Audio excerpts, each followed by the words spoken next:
Ishte natë, do të ketë qenë ora 3 mëngjesit, kur më dërgojnë një link ku thoshte Armir Gjeçi, madje unë lexova Gjeci, lexova si italisht, komandant i karabinierëve në Torino. E keni parasysh që na ka hyrë frika nga këto linqe, sidomos në Shqipëri, që ti klikon, ata të hakerojnë direkt dhe nuk e klikova. Kur të nesmen pash që ishte lajm kudo, më erdhi natë, ishte linku i dur. Gjithsesi, e bëm lajmin, e pash që krenaria që ndjenin komentuesit shqiptar ishte jashtëzakonshme dhe një pjesë thoshin, edhe ku është bërë aty që ka dhe racizëm, se tani nuk e ti do ta pyes më pas, ka apo s'ka. Kështu që ndjeva dëshirën ta ftoj në dritare dhe kam kënaqësinë që ta prezantoj tani në dritare. Është Armir Gjeçi, kënaqësi që keni pranuar ftesën për Shqip. Përshëndetje, faleminderit shumë për ftesën. Faleminderit kapiten. Faleminderit juve. Po, kapiten. Ju tani jeni nga Zyra? Po, tash jam nga Zyra, jam në orar pune, që normalisht po janë punë zyrë kryej gjithë funksionet e mia, edhe jemi në lidhje drejt për drejt, domethënë nga. Kështu që po pati probleme ju e ndërprisni. Po pati probleme aty e ndërprisni, puna e para. Fatkeqësisht po. Kështu që unë do t'i bëj shpejt e shpejt. Shpresoj mos ketë probleme, Urojmë. Çfarë zone është aty? Do filloj njëherë me faktin çfarë zone drejtoni ju dhe pastaj karriera juaj dhe mosdorëzimi juaj në çdo sfidë është fantastik. Nuk di. Bravo. Faleminderit për shembullin. Faleminderit juve për fjalët kaq të bukura. Atëherë këtu jemi në Ivrea. Ivrea është një zonë afër Torinos, është një qytet afër Torinos me gati 25.000 banor. Edhe unë komandoj kompaninë e Ivreas. Kompania e Ivreas ka 14 reparte të karabinierëve, 14 stacione. Edhe domethënë është një territor shumë i gjerë, shumë i madh. Edhe kam një javë që kam këtë detyrë të re. Një javë që drejtoni, do thënë si funksionon aty, është surprizë, emërohesh apo janë shkallë, si ndodh? Sepse për të gjithë ata që komentonin thoshin wow, ishte shumë e habi, po flas për ata që jetonin në Itali dhe e njihnin zonën. Jo, thjesht është siç ta përpara, domethënë ndjek shkallë edhe përpara kam qenë në komandën e njësisë hetimore të Torinos për 2 vjet. Edhe përpara akoma kam qenë Alcamo, kam komanduar njësinë operative dhe të ndërhyrjes shpejt të Alcamos në Sicili, në Trapanik. Armir, po ju jeni shumë i ri, ju jeni 94. Kur I keni bërë gjithë këto gjëra? 94. Jam 31 vjet, po. Po sepse në vitin kam marrë në Itali në fakt ku kam qenë 6 vjeç. Kështu që shqyr nuk e kam humbur gjuhën shqipe sepse prindit e mi më kanë folë gjithmonë shqip. Plus gjithë shkollat I kam kryer këtu në Itali. Edhe me studimet kur mbarova gjimnazin isha dëshirë që të bësha karabinier, pavarësisht të gradës. Mund ta shpjegojmë dot këtë dhe qëndrojmë në regjia, të lutem, qëndrojmë bashkë me Armirin. Pa foto, se dhe në foto njëjti është. Armiri nuk ndryshon fare nga fotoja, edhe live në foto. Mund ta shpjegojmë këtë dëshirën, sepse ju jeni një fëmijë që I lindur në 94, nuk e di sa vjeç ishit ju në 97 në Durrës, kur familja iku.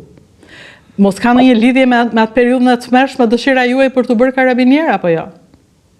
Jo, familja ime detyrua të emigrote për arsye ekonomike si gjithë familjet, pothuajse gjithë familjet e Shqipërisë. Në fakt unë kam nejtur në Shqipëri, kur ato erdhën në Itali në 98-ën, jo në 97-ën, po në vitin 98. Edhe nejta 2 vjet me gjyshrit e mi. Kam nejtur atje sepse prindit nuk dojshin që domethënë të jetojsha sakrificat e emigrimit kaq I vogël. Pastaj ndoqa, edhe pata fat që qellova në një ambient në Pasiano di Pordenone ku transferuam familjarisht në Pordenone, në provincën e Pordenones në veri italisht. Pata fat që qellova me njerëz shumë të mirë si nga ana e shkollës, si dhe nga ana e miqve, domethënë të shokëve, njerëz autokton normalisht, jo vetëm shqiptar. Edhe aty avash vendosa të ndisha këtë rrugë, sepse ishe dëshira ime më e madhe ishte që të ndihmojsha njerëzit, të ndihmojsha pavarësisht shqiptar, italian, të gjithë.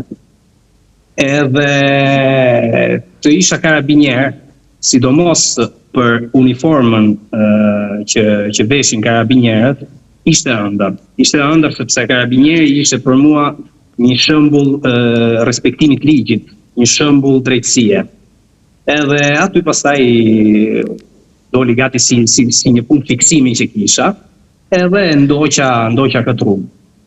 Fitova konkursin në vitin 2014, kam fituar konkursin si inspektor. Do me thënë, ju shprehë dëshira u bë urdhër për armirin dhe i vazhduat. Ju futët rrugës të patë dilema. Jo, dëshira u bë urdhër sepse nga kokëforcia u bë urdhër. U bë urdhër nga kokëforcia dhe nga mosdorëzimi. Sepse kjo ishte dëshira ime më e fortë, edhe do bëjsha çmos që t'i arrisha objektivit. I tregojnë pak të shkallët e mosdorëzimit, sepse ju patët goxha sfida, praktikisht të humbura, dhe vazhduat. Mund t'i tregojnë të gjitha, sepse janë fantastike, i lexoja dhe nuk më besoj, si vazhdonit ju? Atëherë, në radhë të parë, unë, si thash përpara, provova konkursin për herë të parë, edhe nuk e fitova konkursin për oficer në vitin 2013. Ka qenë konkursi i parë që kam provuar. Domethënë, ta mbarova shkollën, ta mbarova gjimnazin, liceu klasiku quhet në Itali. Provova konkursin edhe arrita në vendin 81. Kundrejt 60 vendeve që mund të ishin për konkursin.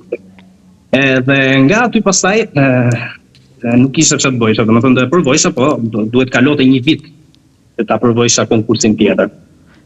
Dhe atëherë, duke pasur edhe, domethënë duke mos dash me nejt dorë në dorë, atëherë shkova dhe punova në një fabrikë druni. Që të paktën të marrësha studimet edhe të vazhdojsha mësimet për konkurset e tjera. Gjatë atij vitit përgatita konkursin për inspektor, jo vetëm për oficer, edhe e fitova në vitin 2014. Në shtator të vitit 2014 u nisa tek shkolla e marshallëve në Velletri.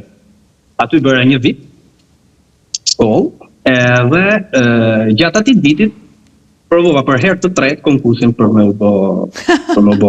Mund të pyes, nuk mendoj që këta fitojnë italianët, është e vështirë, kot që ta vazhdoj.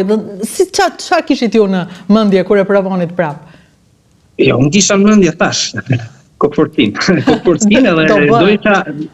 Jo, atëherë, unë kam gjithmonë fjalët e babit tim që janë fjalë që gjithmonë kanë drejtuar gjatë jetës time. Duhet bësh punën që ke dëshirë të bësh. Edhe duhet sakrifikosh, duhet arrish atje ku unë nuk kam arrit.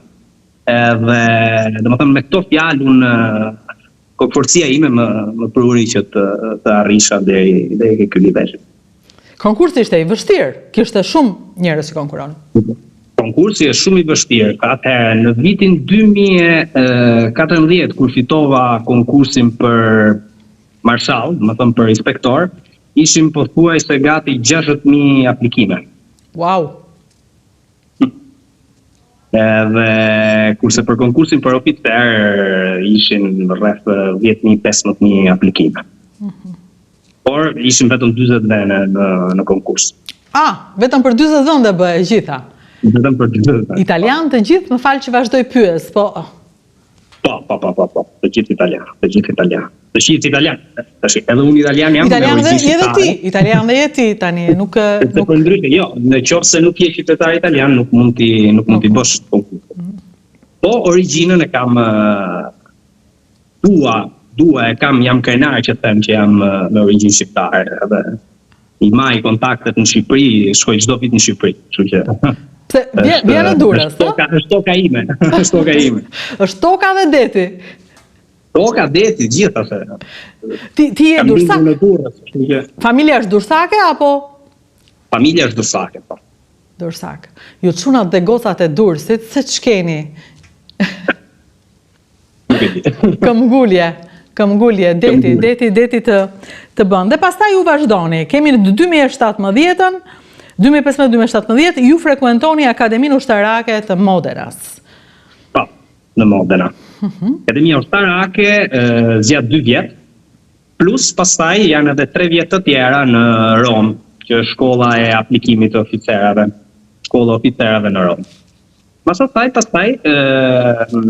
më dërguan në shërbim në vitin 2020, nga viti 2020 deri në vitin 2022 si komandant plotoni në shkollën e karabinjerëve, më thënë shkollën ku përgatiten karabinjerët e ri, në Taranto, që në jug të Italisë, gati afër Shqipërisë.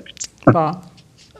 Edhe atje njëta 2 vjet, edhe kam, si thash përpara, kam formuar karabinjerët me gradat të fillestar.